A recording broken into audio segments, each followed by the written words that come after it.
자, 이제 봅시다, 여러분들. 지금 잘 정리되고 있는 건 맞죠, 여러분들? 우리 수치도 배웠습니다. 그 다음에 전시과의 개념 배웠고, 전시과보다 토지 종류 배웠다.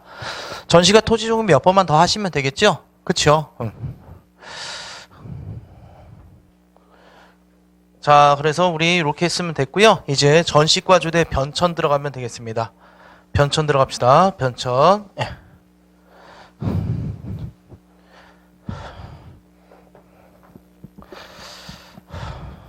자, 페이지 102페이지 피고요. 우리 전시까지도 변천 맨 마지막 거기만 좀 보면 되거든요. 크게 별거 처음에 할 땐 좀 어려운데 두세 번 하면 좀 쉽습니다. 자, 우선 첫 번째 우리 태조 왕건 있죠? 태조 왕건이 했던 게 무슨 전? 이것도 한번 한번 제가 언급했습니다. 무슨 전이라고 했더라? 역분전. 되겠죠? 그 하는 역할에 따라 토지를 지급해서 무슨 전? 역분전 이렇게 말합니다. 기준이 중요해요. 기준이. 알겠죠? 기준이 뭐더라? 공로의 대소. 공로가 뭔지 알겠죠? 나라 세운 공로가 큰지 아니면 작은지. 한마디로 후삼국 통일할 때 많이 도와준 놈. 당연히 땅을 많이 주겠죠? 조금만 도와준 놈 적게 주는 거. 그래서 대개 이거 보더라. 역분전은 한마디로 농공행상이라고 하죠. 뭘 논하고 그 사람의 공을 논하고 거기에 따라 뭘 행해주는 거? 상을 행해주는 거. 농공행상의 성격한 게 역분전 이 정도 해두시면 되겠습니다. 그래서 기준이 뭐더라?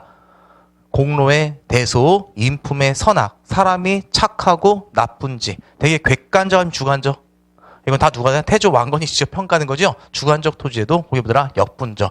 여러분이 보더라도 이거 계속 하면 될까 안 될까요? 농공행상하면 불만 있는 놈 꼭 나오게 되죠. 맞지요? 그래서 보니까 요거 뭐더라? 초창기 때 그냥 했던 게 무슨 전이다? 역분전 이렇게 해두시면 되겠습니다. 누가 했다고요? 태조 왕건 그렇게 해두시면 되겠고, 자 이제 우리 첫 번째 나온 게 무슨 전시과? 이제 드디어 전시과가 제정돼요. 전시과가 좀 변천이 거쳐지거든요. 그래서 처음에 해서 그냥 무슨 전시과? 시정전시과 이렇게 말하면 됩니다. 무슨 전시과? 시정전시과. 여러분들 시자가 무슨 시자? 시작할 때 맞죠? 시자. 한마디로 무슨 시자다? 처음 시자 이렇게 알아두시면 됩니다. 처음에 제정했다. 그래서 무슨 전시과? 시정전시과 이렇게 말합니다. 요 시정전시과는 여러분들 누가 했다는 것 좀 기억하면 되죠? 우리 기억나죠? 고려 전기 때 태조 있었고 해종 있었고 정종 있었고 광종 있었죠? 광종 다음에 나온 게 경종. 경성 기억나죠? 태정광 경성. 그치요? 자, 그래서 요 경종 때 제정된 게 바로 무슨 전시가? 시정전시과 이렇게 두시면 되겠습니다. 그리고 이제 여러분들이 이제 변천 과정에서 이렇게 천천히 생각하면 돼요. 천천히 뭐가 되더라? 지급되는 기준. 지급되는 기준이 어땠는지. 알겠죠? 요거 하나 보시면 되고요. 대상이 어땠는지 이렇게 여러분이 천천히 따져보시면 될 겁니다. 자, 지급되는 기준은요. 똑같은 게 아직까지 무슨 품이 있더라? 인품이 제정되었다고요? 무슨 품? 인품. 이거는 객관적, 주관적 기준? 주관적 기준. 알겠죠? 아직까지 뭐더라? 주관적 기준인데 요거만 주면 안 되겠죠, 여러분들? 무슨 품이 이제 반영됐더라? 관품도 반영되었다고 합니다. 뭐가 반영됐다? 관품. 관리들의 등급의 고하가 반영되었다고 보시면 돼요. 그럼 이건 당연히 뭐가 들어간 거다? 주관적 아니면 객관적 기준이? 객관적 기준이 반영된 거 되겠죠? 요게 바로 뭐더라? 시정전시과의 첫 번째 특징이 된다고 보시면 되겠습니다. 됐나요, 여러분들? 그리고 어렵게 나와봤자 이 정도예요. 우리 경종 전에 누가 있었다? 광종이 있었죠. 우리 광종이 했던 게 뭐가 있었다? 노비안거법, 과거제. 기억나시죠? 칭제 권원했었고, 그 다음 뭐도 했었습니까? 관리들의 뭘 제정했다? 공복을 제정했다. 기억나죠? 몇 색 공복 제정했다? 4색 공복을 제정했다. 그래서 요때 관품이 기준된 거 몇 색 공복? 자단 비록 4색 공복을 기준으로 했다. 이 정도까지만 하면 다 끝났다고 보시면 되겠습니다. 그 다음 여러분들 대상은요. 당연히 누가 되고요? 현직자 당연히 대상 되죠? 현직에 있는 사람들. 알겠죠? 근데 누구도 대상했다? 전직자도 대상이 되었다. 이렇게 두시면 되겠습니다. 그래서 네 가지 기준인 게 첫 번째 무슨 전시과? 시정전시과 이렇게 두시면 되겠고요. 그 다음에 여러분 봐봐요. 이제부터 하나씩 지워나가면 돼요. 당연히 어머니 봤을 때 어떤 거 삭제해야 돼요? 이 둘 중에서 뭐 삭제해야 될까요? 인품 삭제해야 되겠죠? 근데 이거 둘 중에서 뭐 삭제해야 될까요? 전직자. 그럼 이제 개정전시과, 그러니까 전시과가 변천이 된다고 보시면 되겠습니다. 됐나요, 여러분들? 자, 우리 몇 개 배웠다? 역분전 배웠고 무슨 전시과? 시정전시과 충분히 됐죠? 기준이 뭐라고요?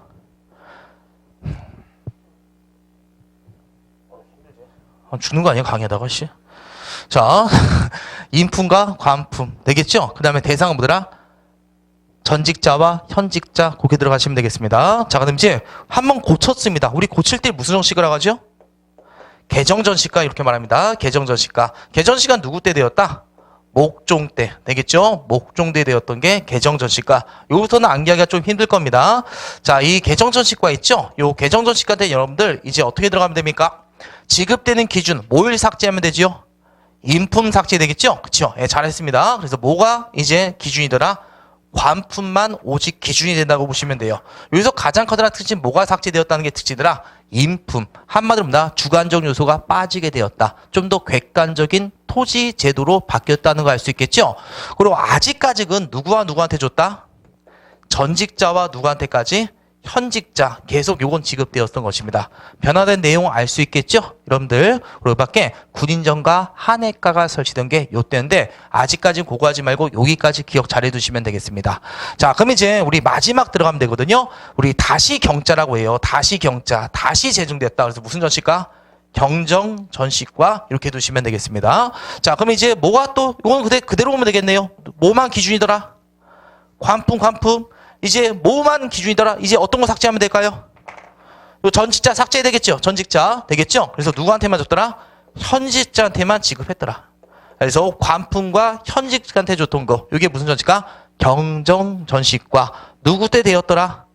문종 때 되겠죠? 문종 때. 이거 다 중기 때 왕들이랑 그 기억나죠? 목현 덕정할 때 목종, 문순선언할 때 문종 되겠죠? 자, 그래서 이 목종과 문종, 문종 때 경정전시과 관품과 현직자를 대상으로 했다. 이렇게 두시면 마무리가 될 겁니다. 되겠죠? 그러니까 현직자만 대상이다 보니까 관리들이 뭐 시발 되겠죠? 나 죽으면 어쩌라고 막 이런 식으로. 그래서 공음전, 구분전 이런 것들이 제정된 게 바로 요때라고 보시면 되겠습니다. 그래서 개념할 때는 시대를 다 초월해서 우리가 배우는 거거든요. 그래서 그렇게 나온 것이고, 자, 그것까지 됐고 어디까지만 기억 잘하면 된다? 요 정도까지 기억 잘 해두시면 되겠습니다. 여기 가장 기본 중에 기본이다 해두시면 되겠고요. 그 다음 하나만 더 들어가 볼게요, 여러분들.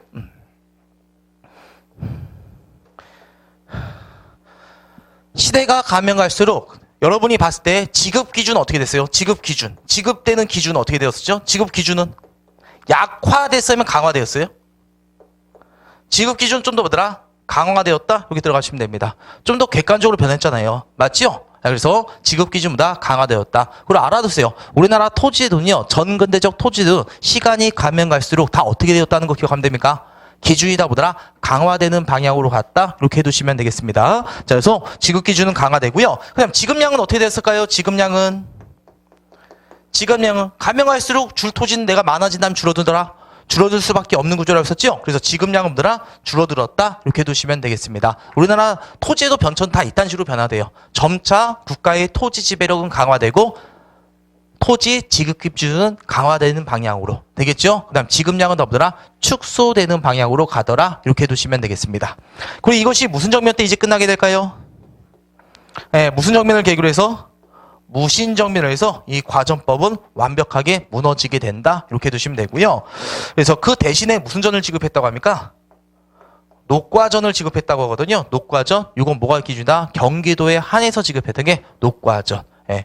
전구가 아니면 경기도에 한해서 그래서 이제 뭐더라? 그 대안 대책으로 나왔던 게 녹과전이란 게 있다. 이렇게 하면 우리 전시가 마무리가 될 것입니다. 애울 수 있겠죠. 경시, 수학 경시 대회 뭐 이런 얘기 하잖아요. 경시. 이건 거꾸로 계목거리 이렇게라도 계목거리라고. 예. 그다음에 이건 문경세제 몰라요? 진짜 문경세제? 다들 모르더라. 그냥 애워둬요. 모르면 문경 알겠죠? 문종 때 경정전시과. 그 소백산맥에 고개가 있거든요. 고개가 있는데 그 중력이라고 있어요. 중력. 이 조령이 문경세제라고 불려요. 문경세제. 그다음에 추푸령이 있거든요. 추푸령. 그 여기 조령 문경세제가 가장 높아요. 새도 한 번 넘다가 너무 높은 고개에서 한 번 쉬어가는 고개다. 가장 높은 곳이 조령인데요. 옛날 과거 이 경상도 놈들이 경상도 놈들이래. 지역비 죄송해요. 저 시간 끝나고 만든 거 아니야? 저기 경상 사람들이 과거 실험 볼 땐 여기 고개를 넘어야 되겠죠. 근데 다 힘기 그 너무너무보다 넘기 있는 조령을 통해서 갔다고 합니다. 그 이유가 뭐냐면 별것도 아니에요. 이 중령은요, 이름이 안 좋아서 그런 거예요. 죽죽 떨어진다. 그래서 재수 없다고 안 간 거였어요. 과거 시험에 죽죽 떨어진다. 그 다음에 여기 추푸령 있죠. 추풍낙엽이라는 얘기 들어보셨죠? 가을철에 떨어진 낙엽. 추풍낙엽처럼 과거심에 떨어진다. 그래서 여기 두 개 기피하고 가장 빡센 길을 뭐더라? 갔다고 합니다. 그래서 이제 여기 실제 광역에 가면 옛 선비길이라고 모든 과거 선비들 다 이쪽으로 갔다고 합니다. 예나 지금이나 말도 안 되는 미신 믿는 건 똑같다고 보시면 되겠고요. 저희가 문경세제라고요. 제가 말하고 싶은 거 경정전시가 누구 때다? 문종 때. 그것 때문에 길게 말했습니다. 자, 그래서 이제 줄치고 넘어갑시다. 전시과제도. 자, 역분전 줄치고 태조. 지급 기준은 공로라고 나와있죠? 예, 공로. 이게 뭐더라? 예, 사료에는 이렇게 나왔어요. 공로의 대소, 인품의 선악. 이렇게 나와 있습니다. 그럼 역분전이 되겠습니다. 인품의 선악. 시정전시과 누구 때라고 나와있죠? 경종 때. 뭐가 기준이더라? 뭐가 새로 나왔던 게 특징이다? 관품이. 그 다음에 인품, 얘는 4개예요, 4개. 관품과 인품, 그 다음에 전현직, 이렇게 줄쳐놓으면 되겠습니다. 그 다음 필기했나요, 여러분들? 요 경정전시과, 시정전시과는 몇 색 공복이 기준이었다 기억하면 되죠? 4색 공복. 광종 때, 제주 때 4색 공복이 기준이다. 그거 좀 다시 한번 기억하면 되겠습니다. 그 다음에 개정전시과는요, 누구 때 했다는 거 다시 기억하면 되고요. 목종 때 되었고, 이제 뭐가 사라졌다는 게 딱 눈에 보이죠? 인품이 사라졌다. 관품, 줄치고, 전현직. 그 다음에 오른쪽에 보면 문관 우대, 그 다음에 군인정가 한해과가 설치되었다. 이런 게 내용이 있습니다. 한해과는요, 18등급에 들지 못한 애들 있죠? 그런 애들한테 줬던 게 한해과가 되겠습니다. 밑에 들어갑시다. 경정전시과, 문종. 자, 줄쳐놓으면 되겠죠? 관직, 그 다음 누구한테만? 현직. 그거 줄쳐놨죠? 그 다음 거기 보면 무반대우가 향상되었다고 하거든요. 여러분들, 기억나세요? 목종, 그 다음 누구더라? 현종, 그 다음 누구더라? 문종. 이렇게 나오죠? 아니구나. 하여튼에. 하여튼 요 시기 때 누가 왔더라? 거란조 계층이 있었다는 거 기억나세요? 여러분들 거란조? 맞잖아요. 목종 폐기되고 현종이 즉위되면서 이제 뭐더라? 2차, 3차 침이 있었더라. 그래서 이 거란조 계층이 물리치면서 군발이들 좀 대우제주다. 그래서 우반이 우대되었다. 그리고 또 나와 있게 되는 것입니다. 그리고 현직자한테 주니까 이제 뭐가 설정되었다? 공음전, 한인전, 구분전이 설정되었다. 이렇게 해두시면 되겠고요. 별사전과 무상계 전시도 이때 제정된 거고, 한해과는 왜 폐지되었냐면요. 18등급에 있던 새끼들이 다 18등급으로 편입되었습니다. 그래서 이제 굳이 줄 필요 없어서 폐지되었다. 근데 이 세부 내용까지는 들어갈 필요 있다 없다? 없고, 대부분 어디까지만 지급 대상, 그다음 왕, 그런 것들만 여러분이 잘 기억해 두시면 되겠습니다.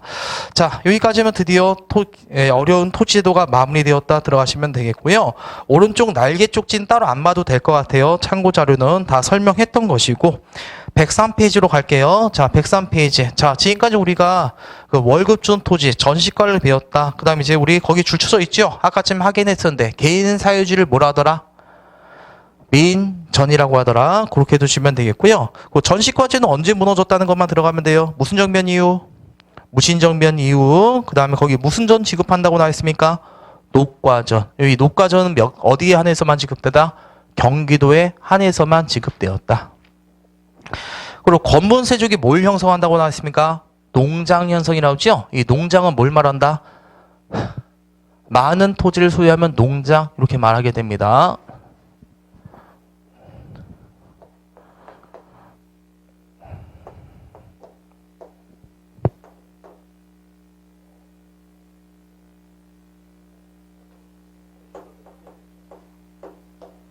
봐봐요. 아까 지금 길동에 1개의 토지가 있다고 했었죠.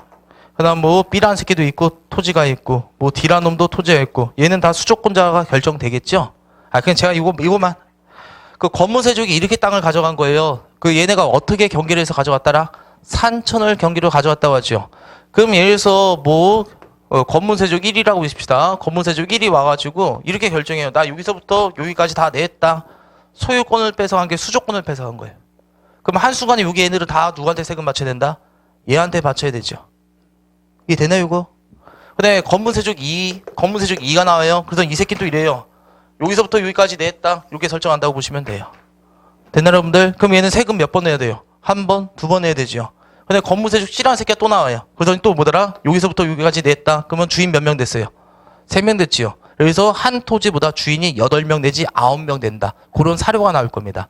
이런 식으로 보더라 농장을 형성했던 게 건문세족이다. 알아두시면 되겠습니다. 땅을 직접 뺏은 게 아니라 수조권을 마음대로 이렇게 가져왔던 것입니다. 알겠죠? 그러니까 이제 조선 때 이걸 개혁해야 되겠죠. 그 개혁하기 위해서 나온 게 바로 무슨 법이다? 과전법. 이렇게 이해해 두시면 됩니다.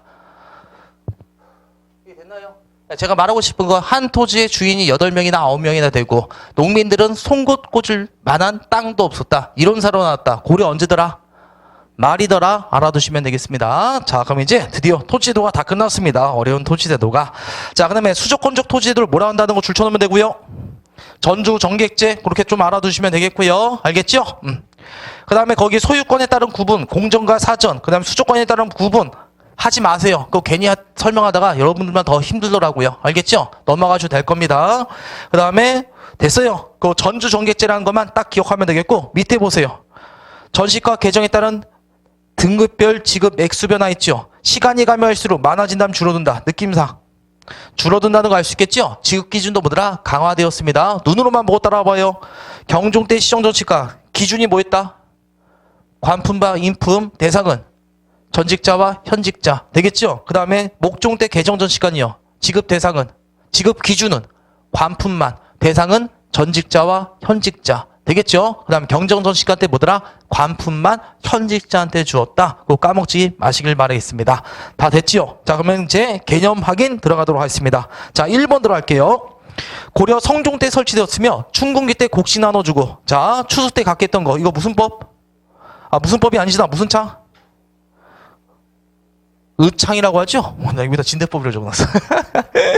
비행시간치. 자, 2번 들어갑시다. 민전 들어갈게요. 민전. 민전은 매매 상속 증여의 대상이 된 토지로서 귀족들도 소유할 수 있었다 없었다? 있었다. 동그라미 들어가면 되겠고요. 전시과 제도는 귀족한테 토지에 무슨 권을 준 거다? 수조권을 지급한 거다. 자, 그 다음에 조세는 호 단위로 거뒀다. 땅이 기준이었다. X. 개정전시과에서 경정전시과로 변하는 과정에서 토지의 지급량이 축소된 이유 거래하는 집 관련 없더라. 알겠죠? 토지가 줄어든 이유는요. 왜 그렇더라? 세습되는 토지가 많아졌기 때문에 그런 거다. 이렇게 두시면 되겠습니다. 자, 그러면 이제 토지도가 마무리됐고 이제 문제 쭉 다 풀어보도록 하겠습니다. 봅시다. 페이지 78페이지. 기운 내세요. 여기 고려 경제에서 요거만 하면 다 끝나요. 이게 90번째예요. 네. 자, 78페이지 보셨죠? 78페이지 피시고 341번 들어가도록 하겠습니다. 다음 토지도와 관련된 설명을 올바른 거. 거기다 왕 이름 쭉 적어봐요. 시정전시가 누구? 경. 그 다음에 개정. 목. 경정. 문. 이런 식으로 적으면서 공부하세요. 나올 때마다. 관리들에게 지급한 토지 결수가 점차 늘어났다면 줄어들었다? 줄어들었다. 2번 관리들의 등급에 나누어 토지와 임야를 주었다. 토지를 뭐라고 하더라? 전지, 임야를 보더라? 시지. 정답 몇 번? 2번. 이렇게 들어가시면 되겠고요. 지급된 토지는 자유로운 매매, 기증, 임대다? 아니면 수조권만 지급됐다? 수조권만 지급된 것이다. 4번 토지를 받은 관리가 죽은 후 그 자식에게 흉량전, 고려 때는 죽은 자식들한테 줬던 건 뭐가 되더라? 구분전. 이렇게 고쳐주시면 되겠고, 경기에 줬다 아니면 양계 제한 5도, 양계를 제한 전국의 5도가 대상이었다. 이렇게 두시면 되겠죠? 전국. 한마디로 전국이 대상이었다. 자, 79페이지로 갑시다. 343번. 기역부터 미음 들어갈게요. 기역부터 미음 343번 들어갑시다. 343번. 기역 보면요. 무슨 가라고 나와있죠? 전시가 나와있죠? 자, 그러면 전시가 한번 봅시다. 전시가 매매 상속 증여가 가능했다? X 들어가면 되겠고, 니은번 들어갈게요. 부병은 나이 20세가 되면 토지 받고 60세가 되면 다시 바쳤다. 꼬라보니까 이 부병이니까 병사지요. 누구한테 줬던 거다? 군발이한테 줬던 거. 무슨 전이 되더라? 군인전. 이렇게 두시면 됩니다. 그럼 군인전은 여기 세습다. 아버지가 군발인데 자식이 군발이게 되었다. 여기 세습되었다. 요 말을 하게 됩니다. 그러면 토지도 같이 어떻게 하면 될까요? 세습되면 되겠죠? 요게 바로 무슨 전? 군인전. 니은번 맞더라. 3번 들어와 보시겠어요? 3번. 공음전시. 이거 세습된 토지 아니었어요? 맞죠? 반납하는 거 아니죠? X. 1번 공회정실, 왕실 경비 아니면 관청 경비. 관청 경비라고 들어가면 되겠죠? X. 고려 후기에 관리들의 녹봉이 졌다 해서 경기도에 골로 졌다. 이거 무슨 전이라고 할까요? 아까 지금 말씀드렸죠? 녹과전. 녹과전. 자, 그래서 5품 이상 관료를 대상한 건 무슨 전이더라? 공금전이 된다는 거 알 수 있겠죠? 그 다음에 344번 들어갑시다. 이거 무슨 전시관지 빨리 맞춰봐요.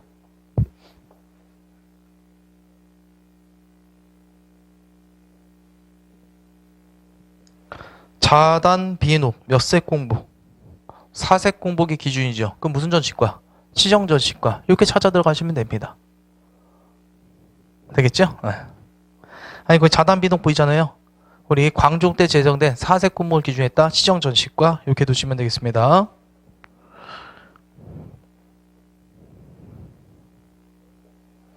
현직 관리하면 토지 지급했다. X죠? 전직자한테 줬죠. 니은번 무반과 무반 동등한 대우 받았다. 이때까지 누가 우선이었다? 문반 우대. 4세 공복 기준이다. 거기 4세 공복 나와 있잖아요. 그 다음 시정전시관 뭐가 기준이었다? 관품과 인품이 기준이었다. 마무리 됐나요, 여러분들? 자, 그래서 정답 몇 번? 5번 이렇게 들어가면 되겠고요. 345번 가는 무슨 전시과? 시정전시과. 나는요 개정 다 가보더라. 경정 왕도 다 나오죠. 목종 문종 경종 목종 문종 이렇게 되겠죠. 자, 그러면 우선 시정전시과 현직 관리 아니라 상관. 상관은 뭐더라? 현직자를 아닌 사람들을 상관이라 부릅니다. 알겠죠? 그럼 줬다 안 줬다? 줬다는 얘기죠. 자, 기억 맞고. 니은번 나의 지급 대상인 군말이도 포함됐다. 우리 개정전시할 때 군인전이 설정되었습니다. 그래서 맞는 얘기 되겠고. 디귿번 가나 지급의 변화에서 토지는 수조권만 갖는다. 이것도 확실하게 맞는 지문이 되겠죠. 지급량이 줄어든 이유는요, 뭐 외침 때문이다 하면 그냥 줄 토지가 부족했기 때문이다. 줄 토지가 부족했기 때문이다. 이렇게 들어가시면 됩니다.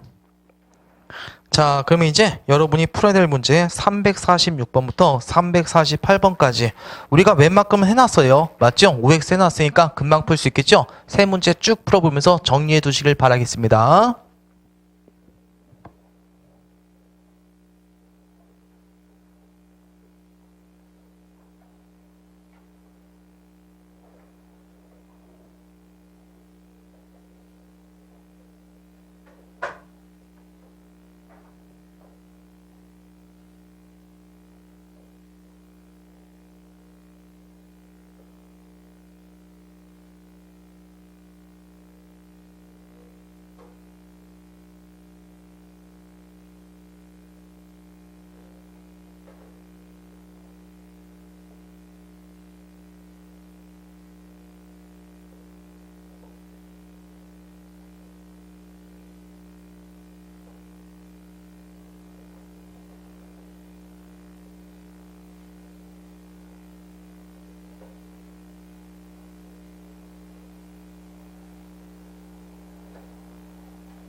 다 제됐죠? 네, 자, 그러면 우리 같이 한번 해봅시다. 346번. 자, 적절한 거 고르라는 문제네요. 경종 때 처음 전시과 제도를 만들었다. 경종 때 시정전시과 맞고, 문종 때, 우리 문종 때는 맨 마지막이었죠? 무슨 전시과? 경정전시과였죠. 경정전시과 때는 지급 대상을 뭘로 제한했다? 현직자. 맞는 얘기죠. 그럼 확실하게 맞으니까 정답 1번 고르시면 되겠고, 2번 봅시다. 개정전시과. 이거 두 번째 바뀐 거죠? 관리들의 고아와 인품을 함께 맞죠? 관리들의 고아와 인품? 관리들의 고아는 많지만 뭐는 사라져야 되죠? 인품이 사라져야 되죠? 그래서 틀리게 되는 것입니다. 그럼 우리 3번은 우리가 아까 침 했었고 4번도 했었죠? 자, 그래서 정답은 1번 이렇게 고르시면 되겠고 347번 우리가 지금 아까 침에 그쵸? 니은, 디귿, 리을은 했었지요? 세 개는. 그럼 기역과 미음만 봅시다. 경정전시가 맨 마지막이죠? 과등, 등급별 토지지 배수는 계정전시가보다 많았다면 줄어든다? 얘는 시간이 가면 갈수록 줄어들었다? 그렇게 두시면 되겠죠? 그래서 X가 되겠고요. 미음번 들어갑시다. 전시과 제도와 관련하여 목종대. 목종대가 계정전시가가 되겠죠? 지급 대상을 현직관료? 현직관료로 제했던 건 맨 마지막이었죠? 문종대 경정전시과. 그래서 X 들어가면 되겠습니다. 자, 그래서 정답 맞는 거는 1번밖에 없지요. 정답 몇 번 들어가면 됩니까? 2번 이렇게 들어가시면 되겠습니다. 자, 그 다음에 348번 들어갑시다. 자, 공음저 5품 이상 관료가 되어야 받을 수 있고 자손에게 세습할 수 있다. 맞아요? 틀려요? 맞는 얘기. 시정전시과는요, 전직자와 현직자를 대상으로 뭐와 뭘 지급했다? 전시와 시지. 맞는 얘기죠? 네. 기업과 니은 맞고 문종대 관등의 고와 인품 반영되면 돼요? 안 돼요? 안 되죠, 여러분들. 인품은 이제 뭐더라? 계정전시과 때부터 삭제된다는 거 알 수 있죠? 자, 그 다음에 여러분들 1번 봅시다. 육품 그 놀고 있는 한테 준 거 한간호한테 준 거 무슨 전? 한인전. 목종대 계정 현직 관료에게 줬던 건 무슨 전시과? 경정전시과가 된다는 거 알 수 있겠죠? 제끼고 비읍번 이런 거 절대 틀리면 안 됩니다. 네, 전시과제에서 줬던 건 뭘 줬더라? 수조권적 토제도 수조권만 지급되었다. 그렇게 봐두시면 되겠죠? 그래서 X. 그래서 정답은 몇 번? 기업과 니은 몇 개 맞더라? 기업과 니은 2개 맞는 거 아니에요? 네, 2개 맞죠? 그래서 몇 개? 3번 이렇게 들어가시면 되겠습니다. 자, 이런 문제 이거 다 맞춰놓고 몇 개인지 세우지 못하고 틀리면 졸라 억울하겠다 생각해보니까. 그렇죠? 나 혼자만 신났고. 자, 여러분들 페이지 104페이지. 자, 이제 한시름 놓으면 됩니다. 여러분들 이제 좀 한시름 놔도 되는 게 우리 지금 오늘 배운 거 잘 정리되고 있죠? 고려 정치상 크게 어렵지 않았죠? 대외 형제인가 고려말 때 과정. 그 다음에 이 경제사에서 가장 어려운 게 솔직히 여기에요, 여러분들. 고려 어떤 거? 수치에도. 되겠죠? 그 다음에 이제 뭐더라? 토지에도. 특히 고려 토지에도 가장 어렵고 가장 까다롭다고 보시면 돼요. 그래서 요거 하면 이제 끝났고 나머지는 대부분 쉽다고 보시면 돼요. 나머지 부분 농업, 상업, 공업 되게 쉬운 파트고요. 사회사도 당연히 쉽고요. 그래서 이제 뭐더라? 좀 마음 놓고 따라오시면 되겠습니다. 자, 그럼 이제 봅시다. 자, 이제 우리가 경제에서 가장 중요한 수치제도, 삥뜨는데도 수치제도와 그 다음에 토지제도 이렇게 배웠고요. 이제 농업 경제 발전이 어땠는지, 상업이 어땠는지, 그 다음에 이제 수업이 어떤지, 농공상, 그 다음에 이제 무역 이런 거 들어간다고 보시면 되겠습니다. 자, 그럼 이제 농업 먼저 들어갑시다. 농업 먼저 나와 있죠? 농민들의 경제생활. 그 귀족들의 경제생활은요, 그냥 잘 먹고 잘 살았다 들어가시면 돼요. 한번 보세요, 거기. 경제적 기반. 봐봐요. 이 새끼들이래. 과전 봐봐요. 귀족들은 뭘 받습니까? 과전도 받죠? 5품 이상은 모두 받더라? 공음전을 받죠? 그 다음에 또 봐봐요. 공신. 공을 세운 신한들은 뭐더라? 공신전. 이 공신전도 꼬라지니까 뭐가 될까요? 세습되는 토지란 거 알 수 있겠죠. 그 다음에 녹봉이라고 월급을 또 따로 받아요, 이 새끼들. 현물로. 쌀 같은 걸로. 그래서 여러분들 뭐더라? 나중에 여러분들이 경찰 되면 녹 먹는 직업이다. 나라의 녹을 먹는다. 그렇게 말하지 않습니까? 거기 바로 다 녹을 먹는 게 녹봉을 받는다. 그 뜻이라고 보시면 됩니다. 그리고 귀족들은 노비들 저관이 많아요.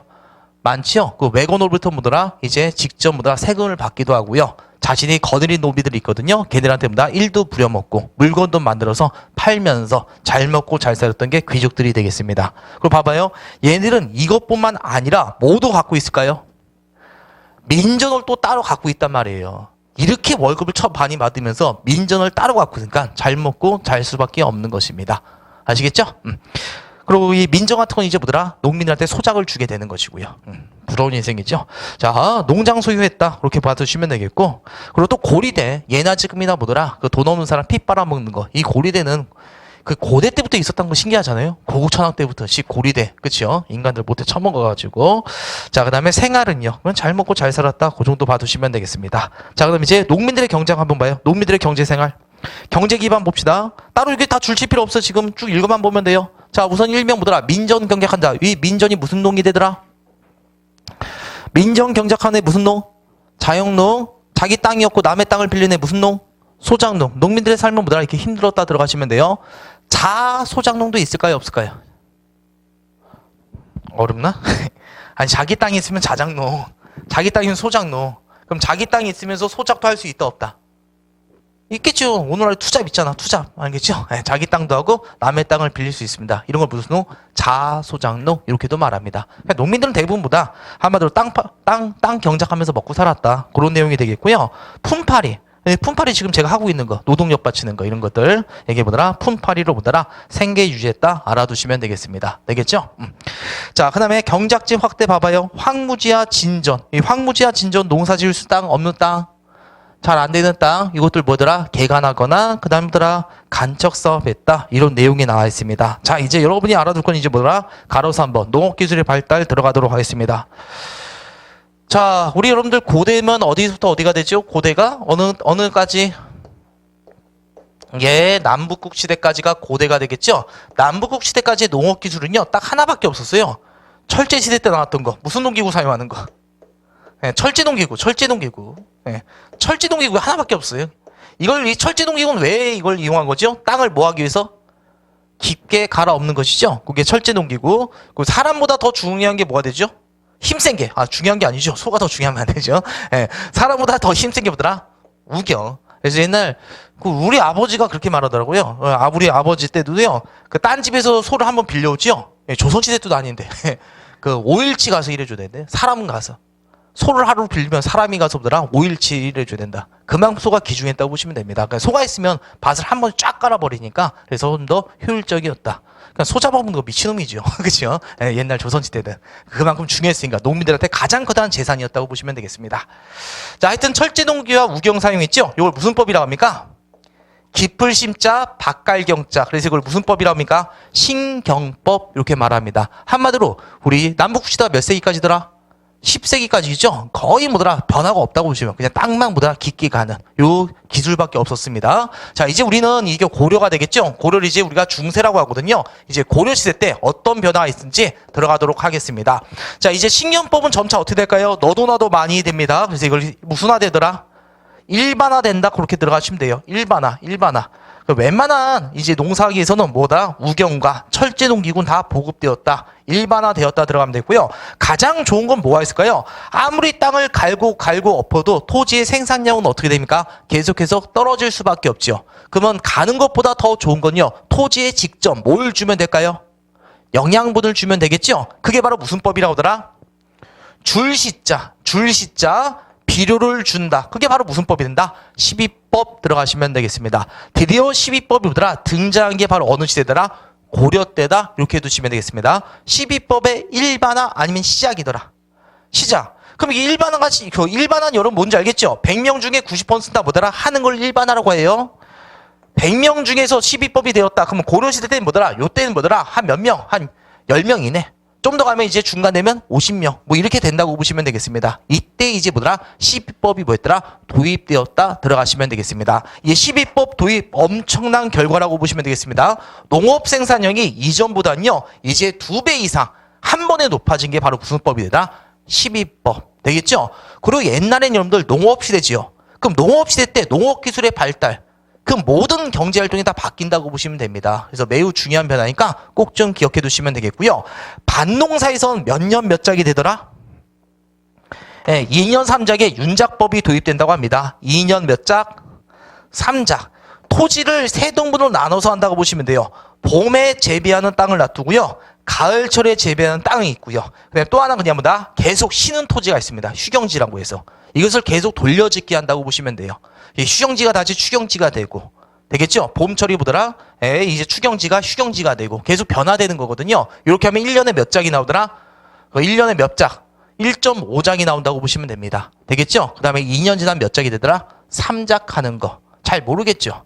저도 잘 몰라요. 그냥 이렇게 돌려짓기 했다. 그 정도만 해두시면 되겠습니다. 이걸 무슨 법이 되더라? 윤작법 이렇게 두시면 되겠습니다. 애워요 그냥 뭘 이해하려고 그래. 자, 12법과 2년 3작 이렇게 두시면 되고요. 요거 이제 가장 중요한 게 나왔어요. 요게 매우 중요하죠 여러분들. 논농사에서 밭농사 아니에요? 무슨 농사라고요? 논농사. 논에서 재배하는 게 뭐더라? 벼. 알고 있죠? 거기서 드디어 무슨 법이 나왔더라? 이양법. 이양법은 우리가 조선 후기 때 자세히 배울 건데요. 그냥 이거예요. 땅을 직접 씨앗을 뿌린다. 이게 무슨 법? 직파법이 되겠습니다. 이양법은요, 다른 모판에다 그 싹을 기르는 것이요. 싹이 자라지요. 이걸 뽑아다가 보다 옮겨식기 하는 거. 이걸 무슨 법이란다? 이양법. 이양법의 이점 매우 큽니다. 2배 내지 5배. 생산량만 2배 내지 5배. 혁명적이죠. 그다음 5사람을 몇 명이 할 수 있다? 1명이 할 수 있어요. 그 다음에 또 뭐더라? 벼도 재배하고요. 그 다음에 또 뭔다? 보리도 재배할 수 있습니다. 이점이 엄청나게 큰 게 바로 무슨 법이더라? 이양법이라고 보시면 되겠습니다. 여러분들 이 송대 때, 이 고려 때 중국에 뭐가 있었다? 조금만. 우리 고려 있을 때 중국에 어떤 나라 있었죠? 송나라 있었죠. 이 송대 때 이양법이 도입되거든요. 송대 때 이때 엄청난 상업 발전이 돼요. 송대는 이때부터 우리 알고 있는 서민 문화가 발달돼요. 여러분 우리나라 서민 문화 발달 언제라고 다 알고 있죠? 기본적으로 우리 탈놀이, 탈춤, 한글 조술 다 언제 때 나왔더라? 조선 후기 때 나오지요. 송나라 벌써 이때 돼요, 이게. 서민 경제력이 높아진 거. 그게 무슨 법 때문일까요? 이양법 때문에. 혁명적이라고 보시면 돼요. 되겠죠? 하나만 더. 얼마 정도 혁명적이냐면은 여기 딱 지역 있죠. 요 두 곳에 수조와 후조라고 있거든요. 요 조금만, 중으로 따지면 요만큼 지도밖에 안 돼. 여기에서 뭐더라? 풍경이 들지요. 천하가 만족하더라. 여기서 무슨 법만 제대로 했으면, 이양법만 제대로 하면. 그 정도로 쌀 생산이 높아진 게 뭐더라? 이양법이라고 보시면 됩니다. 엄청나지요. 그 송대 때 또 여기 수도에서 그 새벽 4시죠. 새벽 4시에도 홍대같이 밤거리가 되게 휘황찬란했다고 합니다. 그 정도로 뭐더라? 농업 발달이 뭘로 이어지더라? 상업 발달로 이어지는 거. 중국은 바로 뭐더라? 이양법이 이제 뭐더라? 마구마구 도입되어서 그렇다고 보시면 돼요. 되겠지, 여러분들? 이에 반면에 고려 때 이게 들어왔거든요. 잘 봐요. 고려 때 뭐 했다? 들어왔어요. 이양법이 고려 때 들어왔습니다. 하지만 이것은 어디에서만? 전국 각지 남부 일부 지방에서. 이건 우리나라에서 남부 일부 지방에서밖에 못해요. 일부에서만 했다고 보시면 돼요. 이 이양법이 되기 위해서는요, 항상 토지가 젖어 있어야 되거든요. 수리시설이 잘 되어 있어야 된다고 보시면 돼요. 그리고 이 이양법이 좋은 점도 있지만 나쁜 점이 있는 게 봄철 가뭄, 땅이 메말라 있죠. 쌀을 한 톨도 건질 수 있다 없다? 없다고 보시면 돼요. 그러니까 이거 함부로 하면 뭐더라? 완전 쪽박 차는 게 뭐더라? 이양법이라고 보시면 되겠습니다. 그래서 이건 정부가 권장한 적이 있다 없다? 우리나라 정부는 권장한 적 없습니다. 그냥 이 도입법이 돼서 남부 일부 지방에서 수리시설이 잘 돼 있고 강설이 많은 곳에만 그냥 도입되었다 이렇게 봐주시면 됩니다. 되겠죠? 이건 조선 전기 때도 변한다 안 변한다? 안 변해요. 그만큼 중요한 게 뭐더라? 이양법이라는 거. 근데 도입은 언제 되었다? 고려 때 되었다. 이게 자꾸만 착각하게 좋아요. 왜? 조선 때도 뭐더라? 이양법이 남부 일부 지방에서. 그러니까 언제 때 도입되었다고 딱 착각하기 쉬울까요? 조선 전기 때 도입되었다. 그 다음에 조선 후기 때 전국적으로 확대되었다. 우리나라는. 그렇게 이해하기 쉽거든요. 도입된 건 언제더라? 네, 고려 때다. 꼭 좀 기억해 두시길 바라겠습니다. 자, 매우 중요하다. 하나 말했고요. 그 다음에 이제 하나만 더 들어가도록 하겠습니다. 요거 아까 전에 우리 언급했는데 모카 있죠? 모카 이거 누가 갖고 왔다? 문익점이 갖고 왔다. 그 사람 언제더라? 고려 말 사람이란 거 기억 잘 해두시면 되겠습니다. 알겠죠? 모카도 이제 뭐더라? 고려 말 때나 이제 뭐더라? 재배에 성공했다. 되겠죠? 면직물, 의료혁명이라고 보시면 되겠습니다. 의료혁명. 그만큼 중요한 거라고 보시면 돼요. 여러분들 이 면 대신에 여러분들 비교되는 게 삼배. 상가집 가면 삼배 옷 입고 계신 분들 있죠? 그거 딱 봐도 어떻습니까? 보온성이 있으면 추워 보여요. 추워 보이죠? 그 다음에 그거 질길까 하면 그거 빨면 바로 찢어질까요? 빨면 찢어진다고 보시면 돼요. 그 다음에 한번 때꾸정물 끼지요. 빨아도 안 지워집니다. 이에 반면에 면이 뭐가 돼요? 인간 인류한테 되게 좋다고 보시면 돼요. 여름철은 땀 흡수를 가장 잘하고 겨울철은 보온 효과가 뛰어나고 촉감도 매우 좋고 되겠죠? 그 다음에 또 질겨가지고 웬만해서 빨아서 찢어진다 안 찢는다? 안 찢어지고 때도 잘 빠진다고 보시면 돼요. 이렇게 제가 말한 이유는요. 겨울철에 삼배 입은 새끼하고 면 입은 새끼하고 싸웠다고 합시다. 누가 이길까요? 면 입은 놈이 당연히 이기죠. 이거 군사력의 척도라고 보시면 되겠습니다. 이게. 그러니까 고려나 다른 중국에서도 모카를 바깥으로 반출하는 거 했다 아니면 금지시켰다. 금지시켰으니까 그래서 그런 일화가 나온 겁니다. 그 부통에다 모카씨 하나 가져놓고 그러니까 두고만 세금만 하면서 시발시발 하면서 경계선 넘었고 자기 집에다 재배에 성공했던 사건 그런 일화라고 하거든요. 사료에 직접 나온 건 아닙니다. 그런 게 뭐다 나온 게 이만큼 모카가 중요하다는 거. 말 많이 했다. 모카는 그냥 언제다 고려 말이더라 기억하면 되겠습니다. 농서 있거든요. 농사 집요 원나라 동법이에요. 무슨 나라 동법이라고요? 원나라 동법이 도입된 겁니다. 원나라 동법이죠. 이것도 언제 들어온 거다? 고려 말 때 들어왔다는 거 알 수 있겠죠? 우리나라 거다 우리나라 거 아니다? 우리나라 거 아니더라. 그래서 우리 여기까지 하면 우리 고려 때 농업 발전 기술이 다 마무리되었다 알아두시면 되겠습니다. 크게 어려운 거 없죠 여러분들? 자 줄치고 마무리 집시다. 자 농업 기술 신경법 일반화 줄쳐요. 동그라미 2번에 무슨 법? 12법. 그 다음에 몇 년 몇 자? 2년 3자. 중요한 거 빼먹구나. 그래서 여러분들 거기 뭐라고 나와있어요? 휴경지가 뭔지 알지요? 실주자, 밭갈경자. 그 밭갈이를 계속 한다 안 한다? 안 하고 1년 동안 묵혀놓는다. 이걸 무슨지? 휴경지라고 합니다. 휴경지는 소멸 아니면 감소된다고 해요? 감소되더라. 조금만.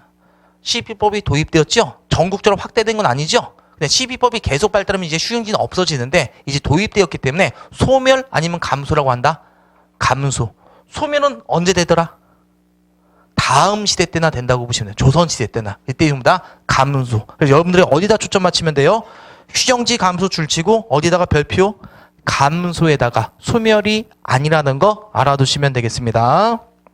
자, 동그라미 3번 논농사 일부 남부지방 줄치고 이양법 해놓으시면 되겠고요. 농선경 무슨 지표? 농상지표. 뭐를 지배했다? 목화재배. 거기 누구더라? 문익점.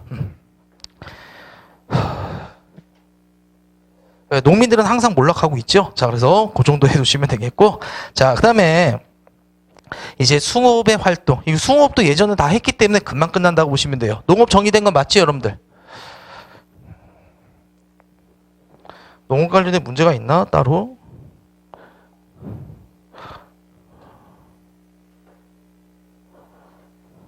문제 하나만 풀어보고 올게요, 여러분들. 문제 하나만, 한 문제만. 350번 한번 해보시겠어요? 350번. 네.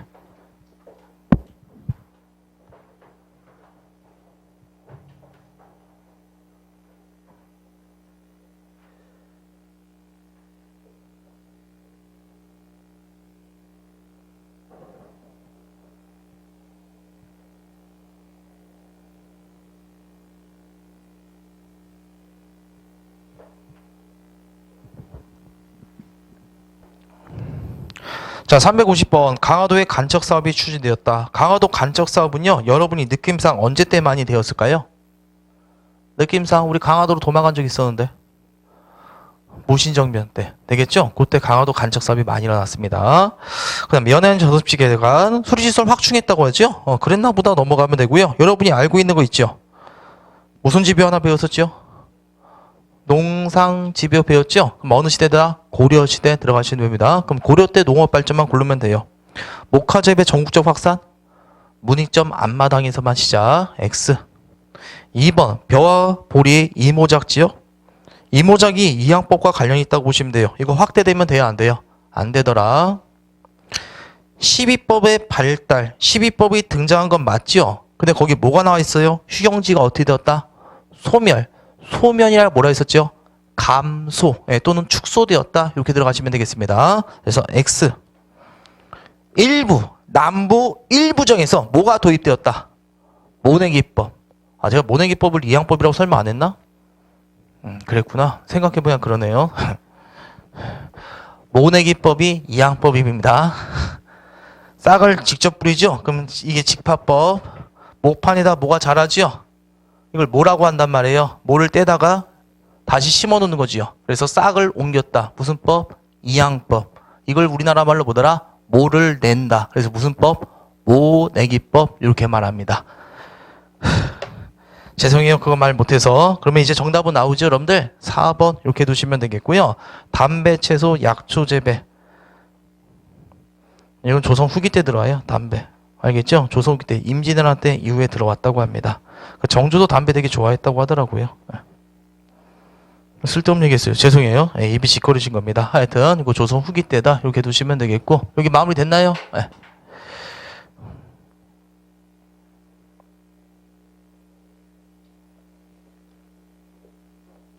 여러분들 한 문제만 더 해봅시다. 355번. 틀려도 괜찮은데 355번. 355번. 그 역사신문에 보이는 농촌의 모습을 보기 위해서 모두 고르시오. 이렇게 나와 있습니다. 자, 355번 다 봤죠? 거기 무슨 도라고 보여요? 여러분들 양광도 있죠? 양광도. 양광도. 여러분이 알고 있는 도 아니죠? 많이 들어본 도 아니죠? 그럼 어느 시대로 가면 된다? 고려시대에 들어가면 돼요. 우리 도제가 나온 건 언제였다? 고려 때죠. 아, 통일할 때는 구주였잖아요. 그 다음 이제 고려 때 뭐더라? 도란 개념이 나오죠? 몇 도가 만들었다? 5도가. 조선 때 몇 도더라? 조선 8도 사나이, 8도 강산. 맞죠? 조선 8도는 여러분이 다 들어봤을. 평안도, 함경도, 황해도. 안 들어봤나? 그 다음에 경기도, 충청도. 오늘날 도랑 똑같다고 보시면 돼요. 근데 도 중에서 뭐더라? 내가 물론 도가 나왔다. 그럼 이건 뭐더라? 고려시대 이렇게 들어가시면 되겠습니다. 자, 그래서 양광도. 그리고 여러분들 거기 봐봐요. 오른쪽에. 농민을은 그동안 밭을 묵혀왔다. 여기 묵혀왔다는 게 뭔 뜻이더라? 휴경지를 말해요. 근데 이제 뭐 한다? 요즘에는 풀이나 갈대를 태운 재와 녹비로 만든 동물의 똥오줌을 섞어 만든 탭이 사용한다. 무슨 법을 하고 있다? 12법을 이제 지금 하고 있다는 거 알 수 있겠죠? 그래서 이건 뭐더라? 고려시대구나. 그렇게 알아두시면 되겠습니다. 자, 그럼 고려시대 관련된 거 도조법 배운 적 있다 없다? 없으니까 제껴버리고 벼와 보리 이모작 지금 말씀드렸죠? 이모작 이건 뭐랑 관련이 있다? 이항법과 관련이 있다고 보시면 됩니다. 자, 확산되었다 하면 될까요? 안 될까요? 안 되죠? 어디서만 했다? 남부 일부 지방에서만 했다. 그렇게 해줘야 됩니다. 자, 그럼 우리가 맞는 거 2년 3작 윤작법이 점차 보급되기 시작했다. 맞는 얘기죠? 그 다음에 1번 휴영지는 점차 소멸 아니면 줄어들기 시작한다. 줄어들기 시작한다. 정답 그래서 몇 번? 5번 들어가시면 되겠습니다. 할 수 있겠어요 여러분들 이거? 충분히 할 수 있겠죠? 네, 자, 그래서 이렇게 해두시면 되겠습니다. 네.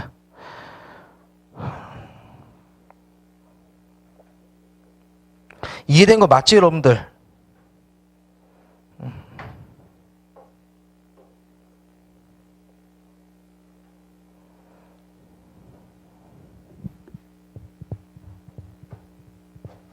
자, 그래서 이렇게 해두시면 되겠고, 자, 그럼 이제 다시 와서 자 조금만 기운내서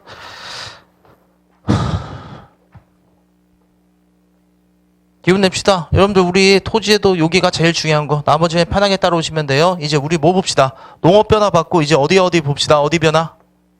장사하는 거. 상업. 그 다음에 물건 만드는 거. 수공업 들어가면 됩니다. 상업과 수공업 간단하게 들어가면 돼요. 요 상업은요 우리가 고대 때 했던 거 그대로 들어가면 돼요. 무슨 수공업이 중심이었다? 관청 수공업. 여러분들 관청 수공업이 뭔지 알지요? 아, 관청 상업이라고 해야 되지? 죄송해요. 헛소리해서. 자, 관영 상업 이렇게 들어가면 돼요. 무슨 상업이 중심이었다? 관영. 예, 관영은 누가 운영했다는 거예요? 상점을. 예, 국가가 운영했다 들어가시면 됩니다. 그래서 국가가 그 위에서 여기에 뭐 궁궐이 있으면은 도시 주변 있죠? 궁궐 주변에 여기에 뭘 설치했다? 시전이 설치되었다고 보면 돼요. 뭐가 설치되었다? 시전. 할중에 뭐다? 시장이라고 보시면 돼요. 시장. 네, 그래서 시전이라고 하시면, 요걸 시전이 설치되었다고 합니다. 여기서 이제 그 가게를 열고 장사하는 애들 있죠? 다 누구 허락받은 애들이다? 국가 허락받은 애들, 이렇게 들어가시면 되겠습니다. 그래서 얘네들은 국가에 일정한 뭐더라? 물건을 바쳐야 될까요? 안 바쳐야 될까요? 바쳐야 돼요. 종이 만든 새끼는 뭘 바쳐야 되고, 국가에? 종이 바쳐야 되고, 되겠죠? 옷감 파는 새끼는 뭘 바쳐야 되고, 옷감을 바쳐야 되고요. 뭐 생선 파는 새끼는 일정 얼마 생선을 국가에 바치더라. 되겠죠? 국가가 그러면 대금을 치를까요? 안 치를까요? 대금을 안 치러요. 대신에 얘네들은 무슨 판매권을 가졌다? 여기서 장사할 수 있는 권리를 받았더라. 독점 판매권을 부여받았다고 보시면 되겠습니다. 되나요, 여러분들? 그래서 이게 바로 무슨 상점을 만다? 관영 상점 이렇게 운영했다. 알아두시면 되겠습니다. 그 다음에 여기서 그러면 국가 허락받지 않은 자들이 장사하면 돼요? 안 돼요? 안 되겠죠? 그래서 뭐를 운영했다? 시장을 감독하는 서. 무슨 서? 경시서. 이 경시서가 여기서 이제 감독 관리했다고 보시면 되겠습니다. 그래서 기본적으로는 고려 때 상업은요, 무슨 상업이 중심이더라? 관영상업. 그리고 이걸 뭐라고 하더라? 관영상점을 무슨 전이라고 하고요? 시전이라고 하고, 일종의 뭐다? 시장이라고 보시면 된다고요. 개경과 서경에. 되겠죠? 그리고 그걸 관리 감독하는 게 무슨 서가 있더라? 경시서. 이렇게 봐두시면 되겠습니다. 지방에 있는 시장은 뭐라고 할까요? 장시라고 하거든요. 그래서 3일에 열리면 무슨 장?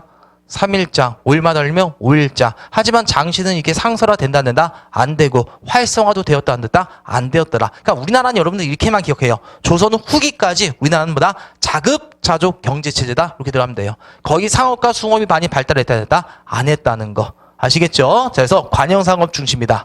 자, 이렇게 하면 되고요. 민영상업도 있긴 있었다 없었다? 당연히 있겠지요. 민영상업도. 알겠죠? 하지만 중심은 뭐가 중심이다? 나라에 필요한 물건 다 뭘로 충당했다? 지네가 직접 운영하면서 관영상점이 중심이었다. 알아두시면 되겠습니다. 되겠죠? 자, 그러면 상업은 이렇게 쓰면 됐고요. 그 다음에 이제 물건 만드는 거 뭐 들어갑시다? 숭업 들어갑시다. 숭업. 숭업도 똑같아요, 여러분들. 무슨 숭업이 중심이다? 관청숭업 똑같아요. 관영숭업자 이렇게 해두시면 되겠습니다. 그래서 갑돌이를 지정해요. 너는 뭐다? 도자기 도금꾼. 그 다음에 을을 지정해서 너는 뭐다? 종이 만드는 새끼. 그럼 이제 갑돌이 뭐다? 도자기 몇 개? 무조건 100개 만들어서 뭐한다? 국가에 바쳐야 된다. 되겠죠? 이렇게 운영했습니다. 얘한테 월급 줘요? 안 줘요? 안 줘요? 그럼 이 새끼는 어떻게 먹고 살아? 도자기 더 많이 만들어. 국가에서 바칠 거 100개 만들고 또 100개 만들어서 뭐더라? 시장에 내다 팔아서 먹고 살아라. 이게 바로 무슨 숭업? 관영숭업 이렇게 말합니다. 그 여기에 들어간 명단이 있죠. 출석부가 있겠죠. 이걸 뭐더라? 무슨 안? 공장 안. 여기 봐봐요. 안자 무슨 안자인지 알겠죠? 문서 한자가 되겠죠? 물건 만드는 새끼들의 출석부를 만들어서 매년 뭐더라? 일정 물건을 받게 했던 것입니다. 되겠죠? 월급 준다 안 준다? 안 주더라. 됐죠? 요걸 무슨 숭업? 관영숭업 이렇게 말하게 됩니다. 자, 그래서 관영숭업 이해됐지 여러분들? 네. 이거는 언제까지? 똑같아요. 조선 전기까지 변한 거 있다 없다? 없더라. 이건 언제? 우리 통일신라 그냥 삼국 때부터 계속 이거예요. 계속 이꼬라지예요. 관영상업 중심이다. 관영숭업이 중심이라는 거 계속 들어가시면 됩니다. 다행히 민간숭업도 있다 없다? 있긴 있고 간의 숭업도 있긴 있었다 없다? 있었다. 하지만 중심은 뭐가 된다? 무슨 숭업이 중심이다? 관영숭업이 중심이라는 거 알아두시면 되겠습니다. 그 다음에 여러분들 여기서 알아둘 건 이것만 기억하면 돼요. 자, 지금까지 이건 다 이해 위주로만 하면 되고요. 여러분이 암기할 건 이 정도. 사원숭업 나오죠. 무조건 어느 시대? 고려시대 들어가면 돼요. 절간에서 뭔다? 물건 만들어 팔았다. 그럼 절의 위상이 낮았다면 높았다? 엄청난 재산과 노비를 거느렸다는 말이 되거든요. 조선 때는 그딴 거 없습니다. 다 축소시켜버리니까 사원숭업 나왔다. 무조건 어느 시대다? 고려시대. 되겠죠? 그 다음에 또 하나 중요한 거. 무슨 숭업? 소숭업. 향부곡 소에서 소가 나온 건 언제다? 고려 때입니다. 그래서 소 나왔다. 무조건 어느 시대로 가면 된다? 고려시대로 가면 돼요. 조선시대 뜻 아니에요. 조선 때는 또 뭐라 없어지니까. 그래서 소숭업 나왔다. 그럼 이거 뭐더라? 고려시대의 특징이다. 여러분이 암기할 건 그 정도 해두시면 되겠습니다. 된 거 맞죠? 자, 그럼 여기까지 빨리 줄치고 넘어갑시다. 자, 우리 경제사 빨리 끝내줍시다. 자, 숭업자 고려 전기 때 무슨 숭업 줄치면 돼요? 관청숭업. 그 다음에 모숭업, 소숭업. 특히 토, 소 알아두시면 돼요. 그리고 관청숭업이 이제 뭔지 알겠죠? 숭업자를 뭐에 올려서 공장 안에 돌려서 물건을 생산하거나 농민들을 부역에 동원하여 보조를 지켜서 관청에 필요한 걸 지네가 직접 무장한 거. 그걸 무슨 숭업? 관영숭업 이렇게 말할 뿐입니다. 자, 그 다음에 무 줄치면 되고요. 소. 고려 후기 때 봅시다. 그나마 조금 유통경제가 발전한다고 합니다. 그래서 민간숭업도 발달하고요. 자, 거기 줄치요. 무슨 숭업? 사원숭업 그 정도. 그 장생고라고 있죠. 이 사원에서 금융 그러니까 고리대를 했던 걸 장생고 이렇게 말합니다. 그 절간에서 고리대를 했다고 합니다. 그럼 꼬라지 보니까 느낌상 오죠. 고려 때 절. 이게 지금 잘 나가고 깨끗해지고 있다면 더러워지고 있다. 더러워지고 있다는 거 알겠죠? 속세에 물들어가지고 엄청나게 보다 부패하고 있는 상황을 보여줍니다. 그 오른쪽에 보면 장생표라고 있죠? 절간에 뭐더라? 토지 영역 표시라고 보시면 돼요. 장생표가. 토지가 작아서 표시했을까 하면 너무 넓어서 이런 표가 있을 정도로 그만큼 뭐더라? 절간이 뭐더라? 위상이 높았던 건 고려시대. 자, 그 다음에 이제 4번 갈게요. 상업과 숭업. 도시 들어갑시다. 거기 무슨 전 하나만 줄치면 끝날까요? 빨리 찾아봐요. 무슨 전 설치? 시장. 그렇게 들어가면 돼요. 그 다음에 시장 관리 감는 거 무슨 서? 병시서. 자, 지방 들어갑시다. 지방의 관하 근처에서 시장이 설치되고요. 행상은 뭐예요? 떠돌아다니는 상인들. 따로 줄치지 마세요. 상어, 사원 활동이 있더라. 이런 내용이 나와 있습니다. 그 다음에 고려 후기 상업 봅시다요. 개경지역에 시정 규모 확대와 업종별 전문화가 일어났다고 합니다. 그랬구나 하고만 넘어가면 돼요. 동그라미 2번 하나만 줄쳐놓으면 돼요. 무슨 도? 무슨 도? 병란도 이렇게 들어가시면 됩니다. 병란도 이따가 설명할 거고요. 그 다음 원 줄쳐봐요. 원. 여러분들 옛날에는 교통수단이 다 걸어 다니거나 말 타고 다녔던 거죠? 그럼 사람들이 하루아침에 부산까지 내려갈 수 있다 없다? 없으니까 숙소가 필요하죠. 중간중간마다 쉬어가야 되겠죠? 그걸 원이라고 했습니다. 그럼 이런 곳에는 상업이 발달할까요? 날까요? 하겠죠. 그래서 그런 내용이 있어요. 원이 상업 중심지 역할을 했다. 그런 내용이 있을 뿐입니다. 넘어가셔도 되고요. 소금 전매제 줄치고 무슨 화? 오늘 중요하게 배웠습니다. 무슨 화? 중선화. 기억나죠? 중선화이 뭐였더라? 사리먼, 그 다음 뭐더라? 소금, 그 다음 무슨 다? 망건다. 꼭 다시 기억해 주세요. 자, 그래서 이 정도 해두시고 화폐 주도 들어가도록 하겠습니다. 화폐 주조. 화폐 주조는 여러분들 이 정도만 봐두시면 돼요. 여러분이 암기할 게 이 정도밖에 없어요. 무슨 정보 정도 기억합시다. 권원 중보 정도 기억하면 돼요. 무슨 중보? 권원 중보. 알겠죠? 이 권원 중보는 왜 알아둬야 될까요? 우리나라 뭐의 화폐이기 때문에. 최초의 화폐이기 때문에. 되겠죠? 누구 때 만들어졌다고 합니까? 성종 때. 우리 성종 때 여러분들 기억나세요? 성종 때 경제활동으로 무슨 정보? 권원중부. 그 다음에 아까 아침에 했던 거 무슨 차인가 무슨 차? 의창, 상평차. 이제 암기됐죠? 성종의 오른팔이 누가 되고?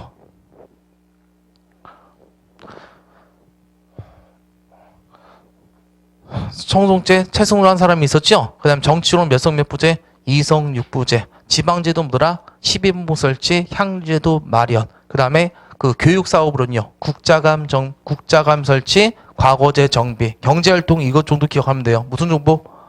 권원, 중보 되겠죠? 의창과 상평장, 성종업도 다 정리되겠죠? 이런 식으로 계속 맞춰나가면 되겠고요. 이 권원, 중문 여러분이 암기 좀 해주시면 되겠습니다. 왜? 우리나라 뭐니까? 최초의 화폐니까 꼭 좀 하나 기억해 둡시다. 알겠죠? 그리고 화폐는 동으로 만들어야 되면 철로 만들어야 돼요. 철 무겁고 녹슬어요. 당연히 귀중품 뭐가 된다? 구리, 동으로 만드는데 이상한 게 철전으로 만들었어요. 왜 그런지 몰라요. 그냥 만들었나 봐요. 하여튼 철전이 뭐더라? 권원 중보가 되겠습니다. 그 다음에 이제 여러분들 우리나라 화폐는요. 고려 때 되게 많이 만들어져요. 특히 누구 때? 우리 누구 때? 그 별만 건의할 때 숙종 나왔었죠? 숙종 때 엄청나게 많은 화폐가 나온다고 보시면 되겠습니다. 그래서 우리나라 화폐 뭐가 있더라? 애우지 마시고요. 사만, 통보, 타만, 중보 이런 게 나오게 되고요. 해동은 항상 우리나라 말하죠? 우리 발해도 해동성국이라 불렸죠? 해동, 통보, 해동, 중보 이런 것들이 많이 만들어집니다. 됐나 여러분들? 하지만 상용화 된다 안 된다 알아두세요. 우리나라는 제가 말씀드렸죠? 여러분이 봤을 때 교환경제가 발달했다 안 했다? 안 하고 자급자족 경제체제요. 화폐가 필요 있다 없다? 화폐가 필요 없어요. 그래서 그냥 상용화 안 됐다고 보시면 되겠습니다. 되겠죠? 성종 때 국가재정을 확충하기 위해서 국가재정, 국가경제를 장악해서 권원중부한테 실패했다 알아두면 되고요. 의천이라는 뜻이 숙종할 때 건의합니다. 국가가 보다 경제력을 보다 장악하기 위해선 화폐 주조권을 가져야 된다. 그래서 만들었지만 유통에는 뭐더라 다 안 된다 알아두시면 되겠습니다. 되겠죠 여러분들? 그리고 이런 많은 화폐들이 나온 거 대부분 다 고려 때라는 거. 되나 여러분들? 그 다음에 이런 것도 있어요. 무슨 병이 있더라? 은병, 그 다음에 뭐가 있더라? 활구. 이 은덩어리 병이라고 해요. 은덩어리 병. 그 다음 우리나라 지형을 만든 뭐가 있더라? 은덩어리. 하나의 은덩어리라고 보시면 크게 이만한 거. 고가의 화폐라는 거 알 수 있겠죠? 대부분 어떤 새끼들이 많이 이용했을까요? 귀족들이 뇌물 주고 받을 때, 그때만 했을 때 은병과 활구. 되나 여러분들? 권원정보는 우리나라 최초의 화폐니까 하나 앙비해 주시고 나머지 화폐는 그냥 고려 거. 봐봐요. 우리가 조선 전기 때 저와 조선 통보라고 배울 거예요. 근데 그거 웬만해서 모르고 지금 처음 하신 분들은요. 이렇게만 암기해달라고요. 무슨 정보 하나 외우고. 권원중부. 그 다음에 우리나라 조선 후기 때 무슨 통보를 암기했다? 상평통보라고 있거든요. 우리나라에서 상용화된 건 이거 조선 후기 거 상평통보밖에 없어요. 그래서 두 개 외우면 되겠죠. 무슨 중보? 권원중부. 상용화된 거. 상평통보. 나머지 화폐. 어느 시대? 고려시대. 우선 그렇게 암기해달라고요. 그 다음에 나중에 그냥 뭐더라? 조선 통보라던가 저와 팔방 통보 이걸 덧붙여서 알아두시면 돼요. 나중에나. 우선 크게 외울 건 지금 어떻게 외우면 된다고요? 무슨 정보? 권원중보, 그 다음에 조선기 때 상평통보. 나머지 다 뭐더라? 권원중보 이후에 만들어진 거. 그렇게 해두시면 이 화폐는 마무리가 될 것입니다. 자, 들어갈게요, 여러분들. 화폐 주 들어갑시다. 조금만. 여기까지만 우리 마무리 집시다. 문제 안 풀게요. 몇 개만 딱 줄치고 마무리 질게요. 화폐 주죠. 성종 때 무슨 중보? 권원중부. 숙종 때 무슨 도감이라고 했어요? 줄치지 말고. 주전도감 있죠? 여러분들 주자가 뭐더라? 주조한다. 만든다는 거죠? 저는 무슨 전자? 화폐전자. 되겠죠? 화폐전자입니다. 화폐 만드는 곳이 주전도감. 애우지 말고. 활구, 사만통보, 사만중보, 해동통보, 해도중보, 동국통보, 동북중보. 이딴 화폐들이 언제 나왔다? 요때 다 나왔더라. 그 정도만 들어가시면 될 겁니다. 자, 그 다음에 밑에 뭐 보지 마세요. 세은이라던가 소명, 저와. 그건 나중에 봐두시면 될 겁니다. 그 다음에 이제 우리 화폐 오른쪽 잠깐 보세요. 그 날개 쪽지 화폐 보이죠? 거기 무슨 정보 보이죠? 권원중보, 해동통보, 사만통보, 동국통보 보이죠? 그 다음 밑에 뭐더라? 은덩어리병. 이게 뭐더라? 은병. 또는 뭐더라? 활구. 이런 게 만들어졌다고 보시면 돼요. 이런 단어가 나왔다. 어느 시대더라? 고려시대. 지금 페이지 몇 페이지 하고 있냐면요. 저기 104페이지, 104페이지, 104페이지 날개 쪽지 오른쪽 고려시대 화폐 보이시죠? 거기 하고 있습니다. 그거 한번 읽어보세요. 자급자족 경제체제로 화폐 필요성을 인식하지 못했다. 그나마 사용된 곳은 뭐더라? 도시, 다점, 스타벅스, 주점, 술집에서만 사용하고 일반적으로 물품은 물품화폐. 한마디로 뭐더라? 자급자족 경제했다. 그렇게 봐두시면 되겠습니다. 후기 때 뭐가 만들어졌지만 은병과 활구 만들었지만 귀족들만 일부 사용했다. 이렇게 정리해 두시면 돼요. 고려화폐. 자, 고려화폐 여기까지 했으면 됐고요. 자, 그다음에 이제 조금만 진짜 다시 와서 여러분들 이제 다시 와서 가로 5번 고리대 성행 찾았나요 이제? 고리대는 왕실도 하고요. 귀족도 하고 사원도 했다. 그리고 농민들은 뭐다? 핏발을 먹었다. 그런 내용들. 자, 그 다음에 그거 하나 주세요. 보. 보도 일종의 뭐다? 기금 만들어요. 이 기금도 뭐더라? 이자놀이라고 보시면 되겠습니다. 국가가 뭐 한다? 국가가 뭐 했어요? 의창 같은 거 했었죠? 맞죠? 공짜 아니죠? 그것도 이자를 받긴 받는 거죠. 낮은 이자. 그런 것들 기금이라고 한다고 보시면 돼요. 그래서 국가가 농민들한테 뭐더라? 농민이나 귀족한테 이자 붙여서 이제 일정한 기금 만들어서요. 기금 만드는 걸 그냥 뭐 한다? 보라고 한다고 보시면 돼요. 그리고 기금을 뭐더라? 학업에 사용하죠. 국자감, 정배등과 장학금에 사용한다. 그럼 학보 이렇게 말했던 것입니다. 뭔 소리인지 가지 여러분들? 국가가 뭐더라? 귀족 또는 농민한테 돈을 빌려줘서 이자를 받게 되죠. 그리고 이제 일정한 기금이 조성된다 이렇게 말합니다. 그 기금 조성을 뭐라고 한다? 보라고 한다 들어가시면 되겠고요. 이 보를 학업에 사용하면 무슨 보? 학보. 그 다음에 저기 팔관에 사용하면 무슨 보? 팔관보 이렇게 불렸던 거예요. 경전 만들 때 사용하면 무슨 보? 경보 이렇게 말했더라. 그래서 보 하나만 기억하면 되겠죠. 그 다음에 하나만 더 들어갑시다. 제2보는요. 누굴 구제준다? 구제준다. 위기에 빠진 애들 구제준다. 무슨 보? 제2보. 제2보는 보다 농민들 구제하는 목적으로 만들어진 기금이 제2보라 했더라. 이 제2보 누가 했더라? 광종이 했더라. 우리 광종은 중요한 왕이죠? 그래서 제2보 정도 기억하면 된다고요. 자, 제가 말하고 싶은 거 보의 성격 됐었지 여러분들? 보 성격 정도 기억하면 되고 무슨 보 정도 기억하면 됩니까? 제2보 정도? 예, 그 정도만 기억해 두시면 된다고요. 자, 그래서 우리 보도 끝났고 자, 무역활동은요. 거기 하나만 줄치면 돼요. 무슨 도 하나만 줄쳐놓읍시다. 병란도 그 하나만 줄쳐놓으면 됩니다. 되겠죠? 자, 그러면 날개 쪽지 다 됐고 나머지 기타 등등은요. 우리 힘드니까 잠깐 쉬었다 들어가도록 하겠습니다. 여기 내용 다 끝난 겁니다. 자, 그래서 우리 잠깐 쉬었다가 고려 경제사 이제 뭐 개념하기 몇 개 하고 이제 사회사로 넘어가면 되겠습니다. 자, 잠깐 쉬고 들어가도록 하겠습니다. 네.